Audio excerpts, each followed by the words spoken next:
To keep it interesting, we're going to share this presentation, do it together. And here she is. So I guess this session here we're going to be, discussing the basic methodology of the Corporate Ecosystem Services Review and giving you a flavor of one, how to begin to introduce the Corporate Ecosystem Services Review into companies, how to convince them to use it and the value of it, as well as to give you some concrete examples of how the ESR has been used in a few different contexts. So please feel free as we go through to interrupt and ask us questions. I think that's the best way to keep it interesting and share experiences. But let me hand it over to Suzanne. Quite literally, hand it over, and she'll take it from here. Okay.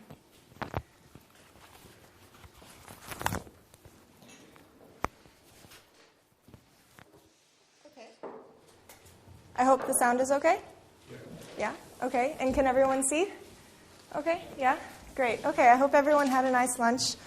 Like John said, now we're going to get into the nitty-gritty of the actual methodology, how managers are able to use it, and along the way, I'll also give some examples of the output of doing the methodology, of doing the review, what some companies have used to actually communicate their findings to other business managers and executives that they work with. But before we start, let's just talk about why people are actually interested in doing the Ecosystem Services Review, the benefits that we see for businesses in doing this. For starters, it adds a more sophisticated perspective to environmental management. Typically, as John mentioned earlier, most environmental impact assessments and management systems, even the Global Reporting Initiative, are focused on businesses' impacts rather than their dependence on ecosystem services and other environmental aspects. So this encourages managers to actually link environmental management with their core business strategies. Similarly, it adds a more sophisticated view in integrating regulating services like water purification, climate regulation, in addition to carbon emissions, actually looking at what you can do with ecosystems to improve those things. These are environmental aspects that are not traditionally included, so it also adds value in that way. As we've already discussed, it helps with looking at the trade-offs. When you have a holistic view of all the ecosystem services that you might be in relationship with, it broadens your focus to think about new innovative ways to actually conserve multiple ecosystems at one time. And there are other possibilities related to this as well. What's really exciting about this is that actually finance departments are interested in this methodology. It's no longer just about environmental management, but it's about core business strategies, because what the Ecosystem Services Review does is that it relates ecosystems to the business bottom line. You can sometimes get a number, but if there's not a number to get, you can still have a business case that actually leads towards proactive strategies that can change product decisions, access to markets, and even creates new revenue streams in some cases. The solutions are often more innovative. People don't just stop at efficiency or at their site boundaries when they conduct an ecosystem services review. Ecosystem services, by nature, encourage managers to look outside of their own site boundaries into their watershed or into other stakeholders that might be traditionally excluded from issues related to the business operations. And so you find companies accessing emerging markets, creating payment schemes with nearby local stakeholders, which can bolster development in those areas. And we've even seen companies start to influence policy to say, we have a series of best practices for the environment, and if you're able to integrate these into policy, it can actually help companies align their corporate performance with environmental management, which is a win-win for everyone. And finally, we believe that there's already a scientific consensus that ecosystem services is the future way for environmental management. We see this through the Millennium Ecosystem Assessment and following assessments So it's time for businesses to become engaged in these as well. And the businesses that have started picking up the ESR consider themselves leaders in what is destined to be the future of environmental management and corporate strategy. Okay, so here's how we do it. First of all, for consultants, it's important to really convince the clients that this is going to be something of use to them. And so we've come up with a few different ways that you can go about this. A really great way to engage a corporation on the ecosystem services review is to point out a known risk or opportunity that they might have come up against and show how the ecosystem services review can actually bolster that. Competitors' experience is something else you can do. We've developed a database of examples of companies who have either come up against a risk, a cost associated with ecosystem services, or have sometimes created new opportunities for themselves related to ecosystem services as well. So you can either go out and find your own examples, or possibly even use our database to find this company's competitors and find out what they're doing, and that adds a competitive edge to the pitch. A gap analysis has also been a popular way of integrating the ecosystem services review. Gap analyses, well, I'll show you an example in a minute, but taking a structure that they already use and showing how ecosystem services as a concept can actually improve or enhance that method is really powerful, and companies are beginning to do that. We can talk more about that in a little bit. So here's an example of, say that you're working with a hydropower company and you want to explain to them why ecosystem services are important to their bottom line. Alcan, a company in Canada in 1995, actually lost a $500,000 investment because they were not able to gain the support of indigenous communities nearby. They didn't value what those indigenous local communities were valuing in the ecosystems, such as recreational values, spiritual values in some cases. And so what happened is when Alcan proposed a new hydropower project, they were not able to gain a license to operate, and so their investment of $500,000 was lost. So that was a significant cost to this company because they were unable to incorporate issues related to ecosystem services. John went through any number of other examples similar to this earlier. For a gap analysis, a really nice visual representation here of how to take the project phase that a company might have been using and just show how the ecosystem services review, break it down into steps and show how each step can actually enhance what they're already doing. Forming a team is very important, and for the ecosystem services review, it's really an integrative process. Usually the environment or sustainability managers lead the process. It's very important to have high-level commitment as well, so always try to incorporate the vice presidents. Corporate strategy and research is very important because these are core business strategies that are resulting from the process, so it's good to include them from the beginning. Production and services, if you're looking at, for example, an operations business unit, you want to be sure to incorporate the people that are involved in that, because then you'll have the opportunity to perhaps even integrate the ecosystem services review as an iterative process multiple times. Finance department is always important, and like I said before, we think that the business case that comes out of the ecosystem services review directly relates to the bottom line, so it's important to involve finance.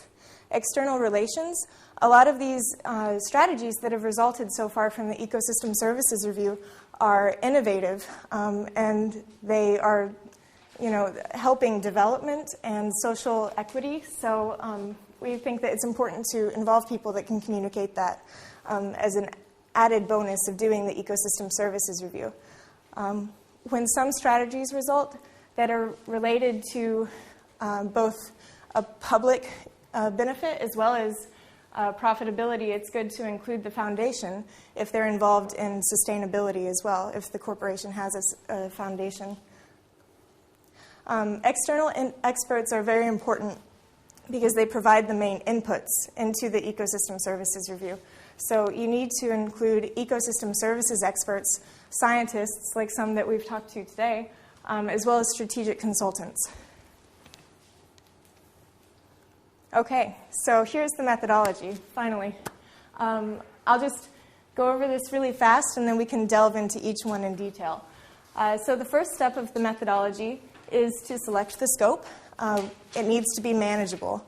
And actually, if you want to open your ESR to the cheat sheet that's on, I think, the first or second page, on the left-hand side, there's, you found it. So that can be really helpful as we're walking through this.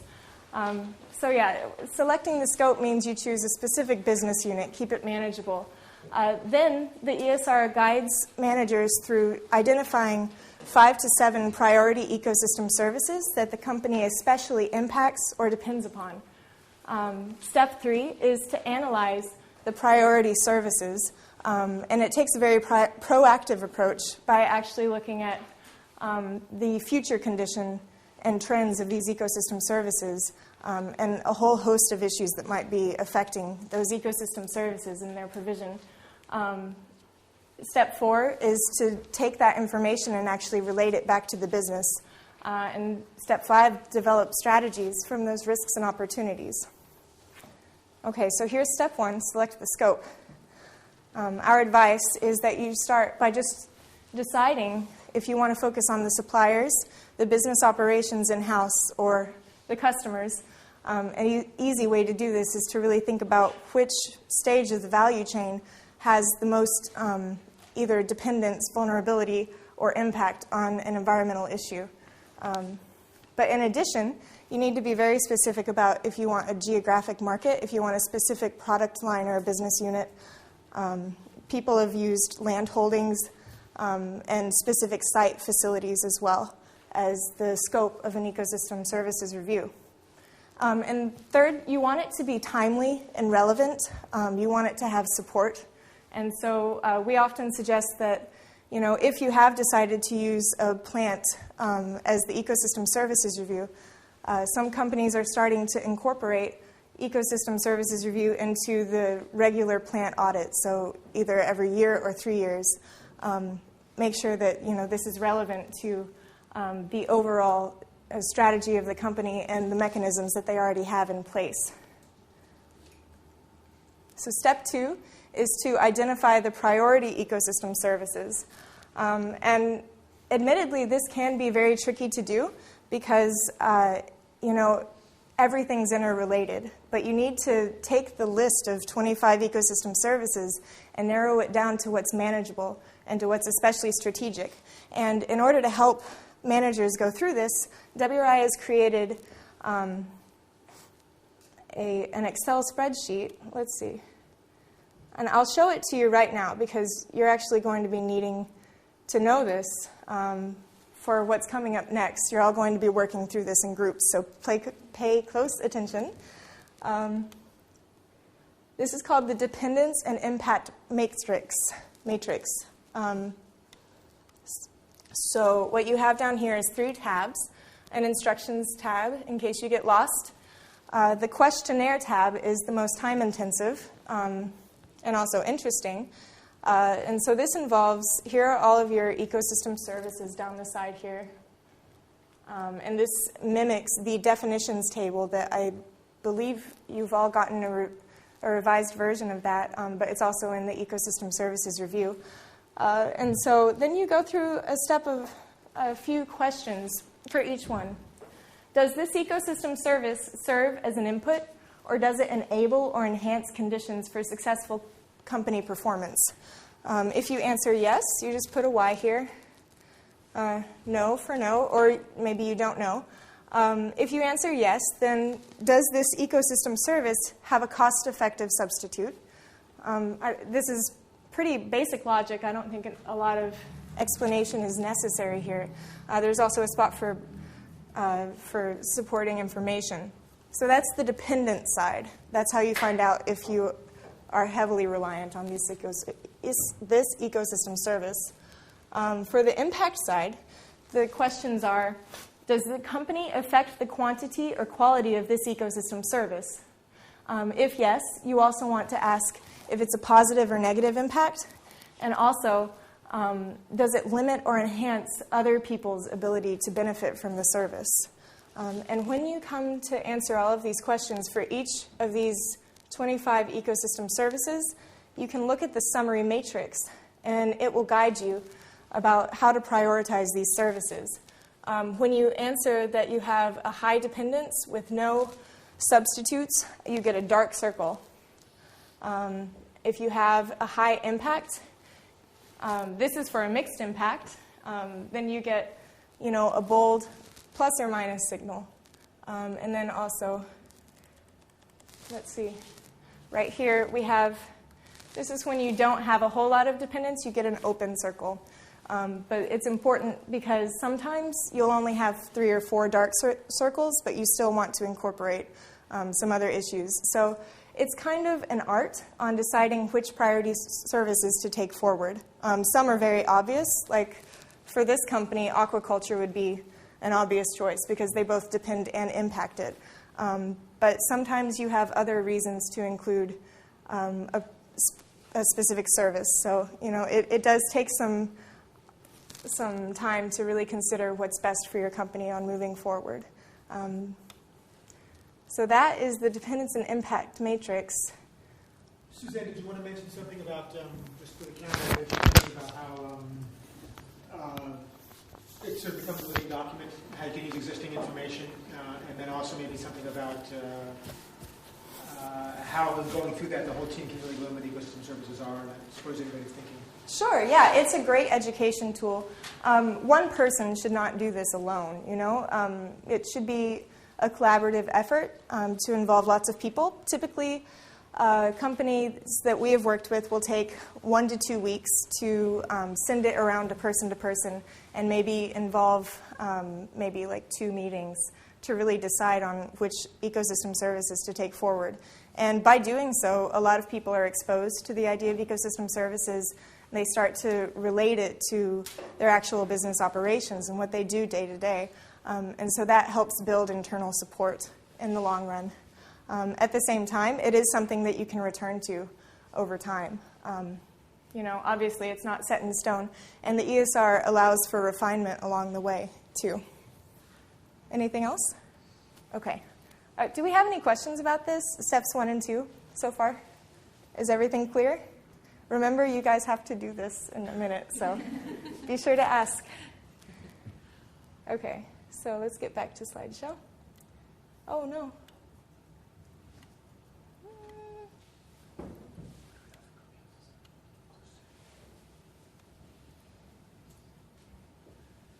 Where were we?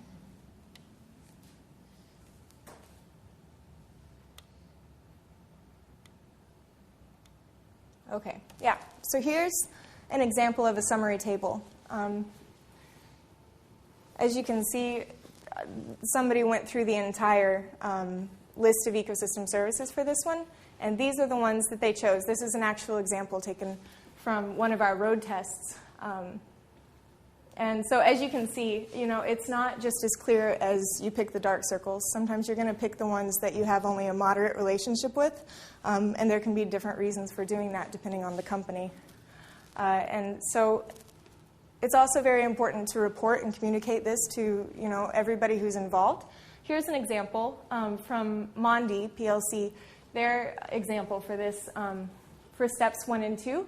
Step 1 is the first paragraph. That's all they said for step 1. We chose these 3 regions in South Africa because they're important, and we realized that they were already at risk for water scarcity. And then they listed the ecosystem services that they chose with just a small piece of logic for explaining each one.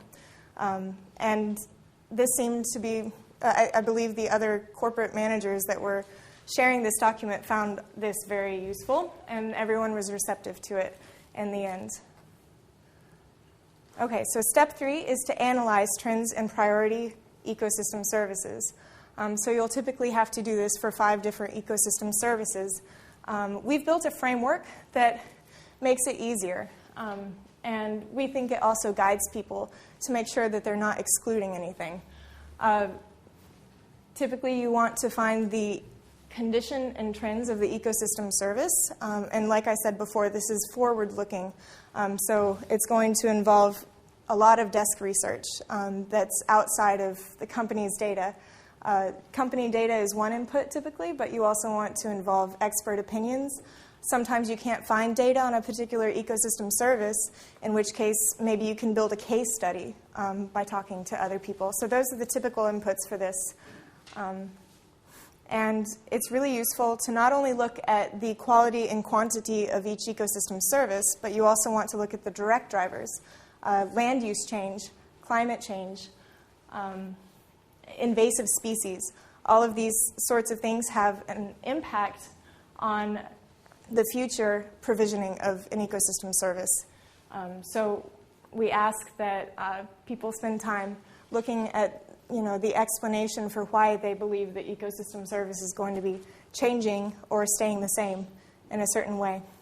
It's also important to look at company operations and how they are impacting or affecting, enhancing sometimes, the ecosystem service via the direct drivers. And it's also important to look at the activities of other users of the shared ecosystem service, and if they're having a positive or negative impact, and how deeply they rely on this ecosystem service that's under examination. And finally, it's important to have background about the economic, political, or other sort of indirect drivers that maybe are not represented as environmental change, but if there's a possibility for future regulation, you need to include that in the report. So this is the basic framework that people typically go through for a trends analysis in the ESR. And here is a result of one of them taken from, again, the Mondi example that I showed you before. This is, like I said before, they had to do 5 of these, and this is the one that they did for fresh water. 6 of 7 catchments are over-allocated, and all catchments are projected deficit by 2025. That's a pretty clear explanation of what's happening now and what's happening in the future.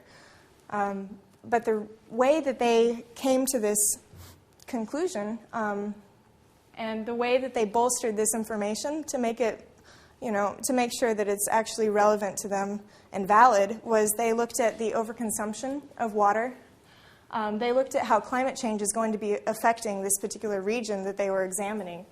And they also looked at how invasive species were growing out throughout the region and reducing the amount of water availability in the watershed.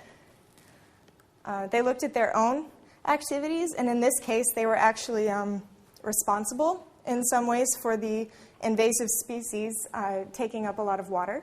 So they recognized that, but they also recognized that they had a very positive impact on water availability in the region because they had best practices related to wetland restoration and riparian zone clearing. So they recognized both the positive and the negative impacts they had on this service.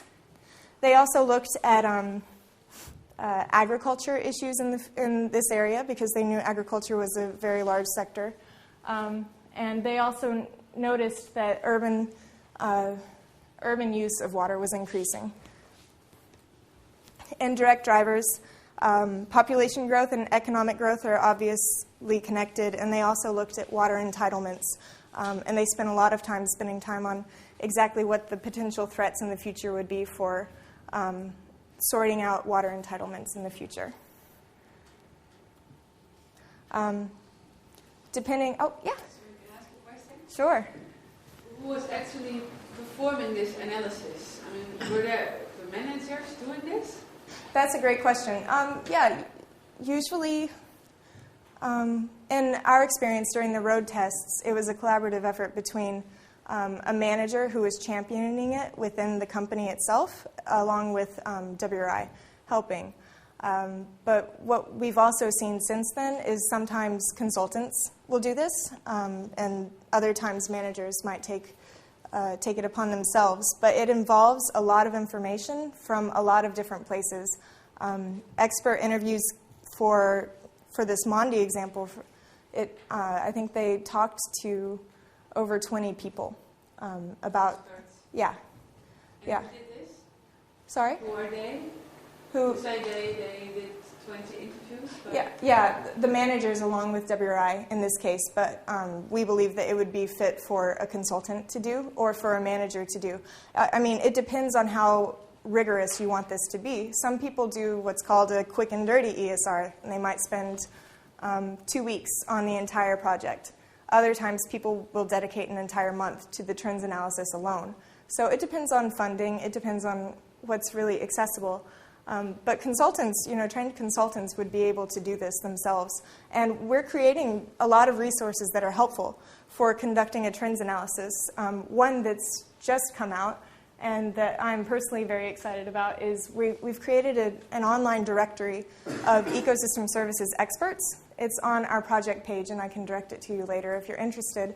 But we're planning on disseminating it to experts around the world, hoping for hundreds of names to be entered within there so that if you're doing, say, an ESR about plantations in South Africa, you can look for water hydrology experts in South Africa via this experts database, contact those people, and have your information right away. So this is definitely the most time and effort-intensive step in the ESR, but it really just depends on what you want to put into it. Like I said, sometimes people only spend a few hours doing it. Corporate data is usually pretty accessible by the corporate manager, so if a manager is doing it, they might just focus more on internal data that already exists, and then just identify gaps in that data for future reference. Things like that. Does that answer your question? Can you tell how much time and money was spent in this project on the trend analysis? This one, the trend analysis itself was probably about 100 hours. And that was a combination of using some internal data from the company itself and going externally to other data sources and other experts. So that was 100 hours for the person that performed this whole analysis? That's right. And the experts were able to give you the answers you wanted right away, or did they need to do some research as well? 9 times out of 10, we'd be able to find experts that would give us the information we need right away. You only called them and they would tell you how. And Google's wonderful too. Yeah, that's true too. And I mean, there's already scientific assessments out there, like IPCC is very useful if you're looking at climate trends. And the Millennium Ecosystem Assessment is just a ton of knowledge, and you can often find what you're looking for there in these global assessments as well. So, any other questions? Okay. Well, as we were just discussing, sometimes your trends analysis will be more time intensive. This was, over 30 pages of information. Sometimes it'll only be a few. This was a very rigorous ESR, and just show you what we usually include in the contents of the trends analysis. A lot of it is visuals. They're a great way to communicate what's happening with ecosystem services because you can show the regional variance. For an ecosystem services review we did with the company Syngenta, we focused on southern India. This is a soil degradation map that we used, and in combination with these two graphs, which show rainfall and rain intensity, as you can see, the number of rainy days is decreasing while intensity is increasing. So it's a good explanation for why soil is being degraded. Obviously, climate change patterns are affecting soil degradation because when you have a lot of rain all at once, it washes the soil away much more quickly. So this was something that Syngenta realized they need to prepare for when preparing crop protection products for their customers. So visuals are always very effective and usually pretty easy to find when it comes to the provisioning ecosystem services. Other times, you won't be able to find any data at all. And we recommend that when that happens, don't really sweat it, because there are things you can do, like develop one case study that really illustrates what an issue might be. And typically that's enough to really convince managers that they need to invest more thought into these issues. So what happened here was we were looking at southern India's pollinators, and we really couldn't find out anything as far as regional data goes. But we did find one example by talking to an expert, or I think maybe even a series of experts, about how coffee, Robusto beans, are a target crop for Syngenta. And the crops have been declining in yield over the last few years. And most of the farmers in India were actually blaming Syngenta's products for that. What we found was that there might be other reasons for that. And for example, we had talked to an expert who realized that this feral bee, which is wholly responsible for fertilizing coffee beans in this region, their habitat was being cut down by encroachment, agricultural encroachment, and urban encroachment on forests. So they realized then that they needed to, change their communications about what their products were doing, and they also needed to bolster pollinator habitat and start making investments in different types of crop protection to actually, protect the ecosystem services that these farmers were relying on in addition to their products.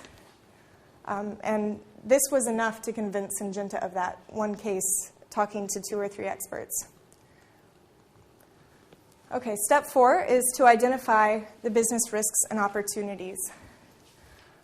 We've also created, so there are several different kinds of risks and opportunities associated with ecosystem services. There's a table in your ESR that you can look at later, and John gave you a lot of examples of that already, but we can just go through it again. We've identified 5 main types of risks and opportunities, and we've listed examples of each of those here. So operational risks, maybe a company doesn't have access to their inputs anymore, or maybe they are able to actually increase efficiency to conserve those ecosystem services and save money at the same time. Regulatory and legal risks are increasing throughout the world. You might remember John's example about Union Pacific. Fines are increasing in relationship to ecosystem services. Sometimes companies are not able to get a license to operate because some project might, do damage to ecosystem services. So it's important to identify those risks and opportunities. At the same time, maybe a company can actually shape government policy to improve ecosystem stewardship throughout the region, and that might benefit them as well. Reputational issues are something I'm sure we're all familiar with. Damage to brand by being associated with illegal logging, for example, or improving or differentiating your brand by being especially, by calling certification schemes often, verify that companies are especially environmentally friendly. Market and product risks and opportunities also exist. If customers start valuing environmentally friendly or sustainable products more, that can result in a change that can affect a business. At the same time, new ecosystem services markets are emerging throughout the world, and those are really useful for companies to start developing new revenue streams. So there's actually, a return on investment, not just by cost avoidance, but also by revenue in relationship to ecosystem services. And finally, financing risks are increasing. Banks are starting to tighten their lending requirements in terms of sustainability, but at the same time, there's also a social responsibility movement with financing, and so especially clean companies can benefit from that and actually access lending that other people might not be able to. We've created a pretty simple framework for managers or consultants to use while identifying these business risks and opportunities. Down the left-hand column, you just write the ecosystem services, and to the right, fill it in with the risks or opportunities that you realize pertinent to your specific company. And step 5 is develop strategies. We've identified 3 different types of strategies that are especially useful from the Ecosystem Services Review. It might be internal changes, like changes to your operations or to land management practices. It might also be engaging different people than you used to, like either working with different stakeholders that maybe you hadn't identified before, or working with policymakers to actually improve the situation for yourself. Okay, so we see a lot of room for incorporation of the ESR into existing business decisions and processes that already exist. So corporate business unit market strategy development is an obvious benefit because those are the risks and opportunities that you focus on. Corporate infrastructure projects can also benefit from this. Identification of new markets, products, or services. Identification of new revenue streams from corporate land holdings. And policymaker engagement strategies. So these are all tested and proven. We've seen companies that actually are able to achieve these types of results from the ESR. Environmental impact assessments. Several companies from WBCSD have actually taken time to conduct a gap analysis between their environmental impact assessment and their ESR to see what value an ESR can actually bring. Environmental reporting. This is especially important because it actually gets down to the business risk related to ecosystem change. So it's important to share that with the shareholders. And so depending on how we're doing on time, we might go through an example of this. What time were we going to end? No, do we have time? Until it's a quarter past. Okay. If there's no questions. Great. Go ahead, yeah. Sure. Okay. Are there any questions? Okay. So I think you'll probably find that the ESR is a fairly simple concept, not a lot to it. And it's designed to be that way. It's designed to be a very flexible, easy tool to use. And I think as we go through a couple of examples, you'll see what we think is some of the power of the Corporate Ecosystem Services Review that is generally not apparent in first read. Mondi. Mondi is a UK-based pulp and paper company. Likely the newspaper you read this morning was printed on their paper. They have plantations in South Africa and also in Russia. All their plantations are SFC certified, and they have been for years. They've been a real leader in sustainable management of forests for years. And they, again, are a WBCSD company, and they approached us and with a bit of skepticism about ecosystem services, wondering if it was actually going to add value to what it is they're doing on their plantations. So we decided to take a look at their plantations in South Africa, which, as you can see, are quite nice. So we took a look at 3 of their plantations on the eastern shore of South Africa. You can see one of them, actually, the Sikapika abuts a national park on the top right there. It's the Greater St. Lucia Wetland Reserve. We, I guess, formed a team that consisted of some of the group people that Suzanne talked about should be a part of teams, as well as some outside experts who really knew ecosystem services, particularly water, very, very well, and used a lot of their internal data as well as some external expertise to really figure out what the dependencies and impacts were and selected them. Essentially what we're looking at is obviously recreation and ecotourism were key, water regulation, climate regulation was very, very critical. In terms of maintaining local temperatures and local water cycling. Water was obviously critical. Biomass was a real issue, as well as livestock, because there are a lot of local communities who are using some of their land for grazing. So with that, we did a trend analysis, and Suzanne's already walked you through this.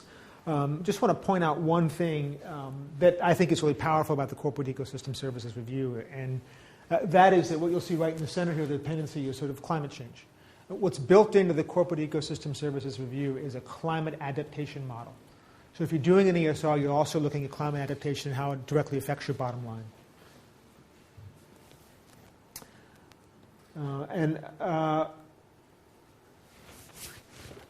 a lot of the real power in doing an ESR really comes in, one, in understanding ecosystem services, which you definitely do in step 2 as part of that spreadsheet, but also in the process of doing this analysis. And essentially, in doing the trend analysis for each of these ecosystem services, the corporate managers at Mondi began to think not about their plantation and the trees they were growing, but about the greater ecosystem services in their region. And they started to look at water and started to look at how different users upstream and downstream, both dependent upon and impacted on the water. Irrigation and urban usage are the primary uses in the area, not the plantations themselves. At the same time, they know that if they don't do anything about that their businesses are simply going to fail. So suddenly the perspective, it was a slow sort of process. We could actually see the managers going through from skepticism to, okay, I'm learning something new, and there might be some new perspectives that I can bring to bear with ecosystem services. And it's a difficult thing to describe, and I think an even more difficult thing to sell. We've been having a really difficult time in walking into companies and finding a powerful way to say that, it's going to change the way you see the world. It's a subtle change, but it's very, very powerful. At least we've found it to be that way. So with this analysis, they came up with a couple of really powerful strategies, one of which was biofuels. Biofuel is an ecosystem service. And what you're looking at here is on the right-hand side, this is essentially one of the riparian areas in their plantation during the dry season, and they've cut down some of these invasive species, which are actually the spores from their own trees, their own eucalypts and pines that are spreading around upstream and all over the area and sucking up a lot of the water that would be coming into their plantation. And they had been just cutting these and letting them sit. And because we took a look at the ecosystem service of biofuels and the markets associated with them, what they realized was that, one, they could be using these biofuels in their own generators. They could be selling it locally, and they could even be selling it to Sweden. There was actually a biofuels pelleting plant downstream from them where they have a tertiary market. They could be selling this to Sweden should the local markets fall apart.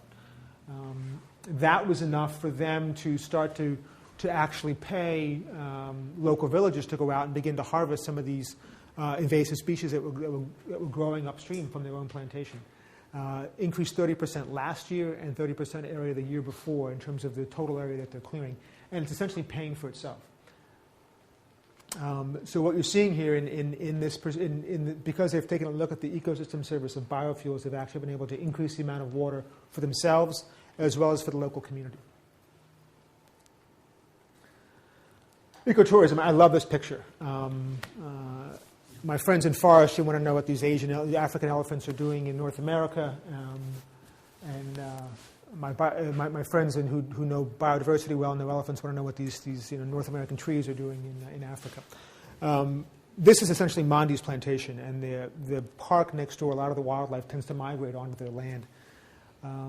It's a source of pride for Mondi, as well as a source of good pictures. But there's also a lot of land that Mondi owns that isn't really appropriate for forestry. And this is where some of the livestock comes in. And some of the local communities are using that land for grazing. There's also land in the park that doesn't host a lot of biodiversity.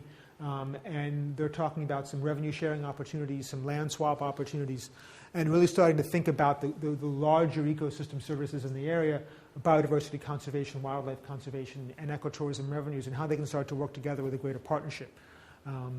In taking care of these situations. So there's a whole new revenue opportunity out there for them that could involve the local community as well.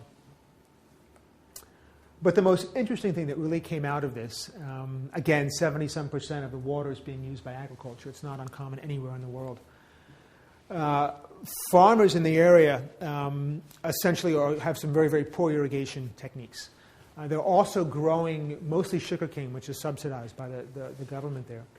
And some of that cane is being grown on some soils that aren't really appropriate for sugarcane. And if the farmers shift it to forestry, they'd actually be getting more revenue out of that land. The question is, how do you finance farmers going from an annual crop to one that you harvest every 10 to 15 years?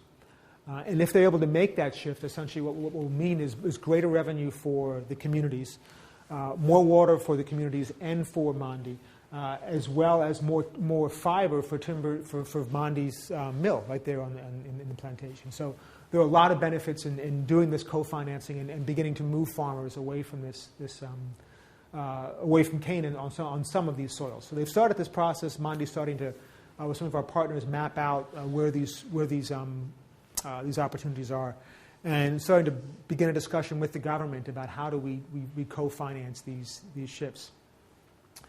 And you remember the three ovals that Suzanne showed you, the three different types of strategies.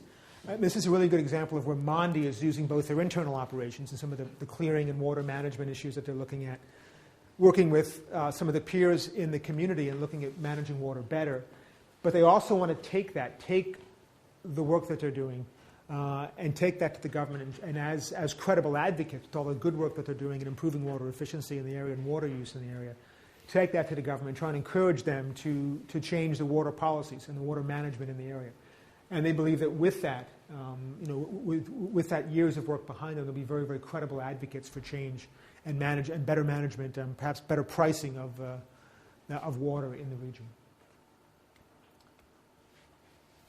And that's what Mandi's done and where Mandi's going with their corporate ecosystem services review. They've really become believers in the ESR, and they're going to be taking this to taking it to Russia, to some of their plantations there, and starting to use it there. They're also working with SFC and some of the other timber certification organizations to try and encourage their suppliers of some of the pulp they buy on the open market to start to think about these issues as well.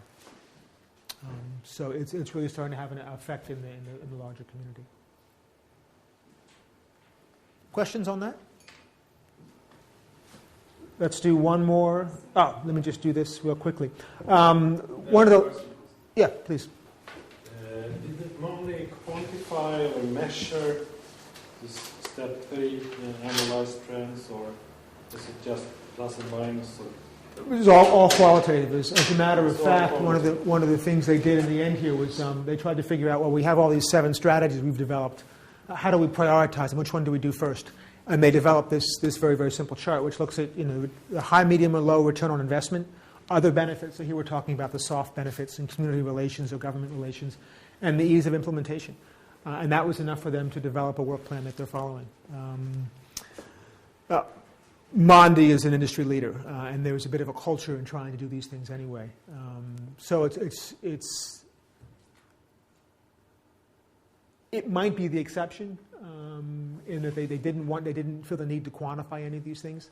At the same time, the managers that were doing it did a very good job of packaging all these things together and taking them to the corporate CEOs and selling them as this is a package of things we want to do, not project by project, here's the valuation. And some of these things they were able to value, like the invasive species, which they knew they had to do anyway. The result of the trends analysis for Mandi was overwhelmingly clear that it was going to be a regulatory issue within 5 years. All of the water allocations were already over-allocated. There was no more water in Africa for them. And so knowing that they needed to negotiate more water in order to expand and to reduce their own water, that wasn't something they needed to quantify. It was just very, very obvious after conducting the trends analysis. And so then when they prioritized their opportunities, as you can see, step 7, the most difficult to get to, all of their steps leading up to step 7 are in preparation for improving their political situation so that they can actually spread their best practices to the rest of the region and improve the water situation for everyone. So I don't think quantification was, really necessary in that sense for that particular example. Yeah, Mike. This is great stuff, but my question is, what happens after strategy?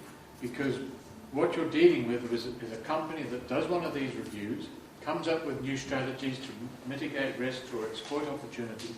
It then starts to create change within an environment which is constantly changing as well. So what you've laid out here is fine as far as it goes, but it's open-ended. How do you close the management adaptive cycle loop? So that they go back and make this part of their the regular processes. Is that what you're... And also, how do they build within themselves an organizational capacity and culture for constant adaptation as the interactions between themselves and the environment move along? Yeah. That's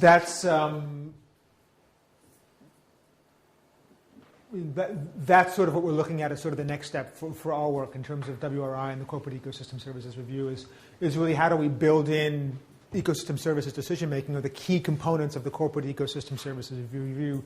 How do we build that into environmental management systems on a daily basis, so it becomes part of plant auditing, it becomes part of forestry management, it becomes part of the daily operations of a company, because right now these things are excluded from that. So we want to build them in. We're getting a lot of interest in doing that, and that's sort of one of the things that we're looking to do next. We're probably going to start with environmental impact assessments and begin to look at that integration and then move on from there. So I think does that answer your question? Yeah, kind of. I mean, one of the things that came to my mind was these tend to be qualitative rather than quantitative. And there was the one case where you said that, well, you really didn't know anything about it, but one case study was enough. Well, that's very fuzzy data. And as you go along, you are going to need more information to tell you whether you're going in the right direction or not. You know, your patterns of risks and opportunities are going to be constantly changing. Mm. So somehow or other you need some kind of a monitoring system built into this to keep you responsive and adaptable as a company. Let me rush through, because we only have a few minutes left, let me rush through the Syngenta example, which gets exactly to that point. Syngenta is a major pesticide and seed company based in Switzerland, as many of you may know. We took a look at their operations in southern India. It's a growing market for them. And we looked at their customers and the dependencies and impacts that their customers, small farmers with plots the size of this room, have on ecosystem services and what that means to their products and the products they develop. So we selected the important ecosystem services. Freshwater was a big and complicated issue. For example, here we're looking at water regulation and the number of days it takes for water. Most of the rain obviously falls in the Ganges in the west and flows east. How many days it takes for the water to actually reach the ocean. So in some of the watersheds you're looking at 220 days. Others you're looking at less than that. A lot of these rivers run dry by the end of the year. And with climate change, we're going to in India you're going to see less rainy days and more intensive rain when it happens. So regulating that water is going to be increasingly important. Suzanne also showed you a soil degradation map that was various colors in southern India, which showed chemical deterioration. It showed erosion regulation. It showed salinization of different lands. And all these things combined, what they ended up coming away with Syngenta's sort of big takeaway was that there's a tremendous amount of data about ecosystem services that corporate headquarters just doesn't have. And they're making multi-year, multi-million-dollar investments in new technology and new seeds, and they don't even have this basic ecosystem services-based data and information. And their takeaway from that is, in order to do that, so we actually have to make a serious investment in this ecosystem service-based data, so we have it, and we can do better planning on a regular basis, and actually build into our corporate managers' work plans and KPIs. The management and maintenance of these ecosystem services. So that's one way that one company has realized that they actually have to monitor these things, have to develop indicators for them, and have to weave those into their environmental management and their decision making. That's one of the things that we've started to do as well, with a lot of partners. UNEP, WMCM is actually to begin to develop indicators for ecosystem services. Some of them are out there. For crops, for example, we have some pretty good data. For some ecosystem services, we have none whatsoever. There's no data being collected. So how do we get those, and how do we encourage the UNEPs, the FAOs of the world to start to collect this data and make it available to everyone so we can start to work these things out? Syngenta also has resolved to take this data and help deliver it to farmers. It's already providing things like information on spray windows to farmers, weather information. Should they also be providing basic information on ecosystem services as well to the farmers to help them be more sustainable so that their market continues to grow? So sort of an unexpected result of the ESR was their resolve to get this data together. So with that, you're now empowered to do corporate ecosystem services reviews, right? Great. Do you want to? Yeah.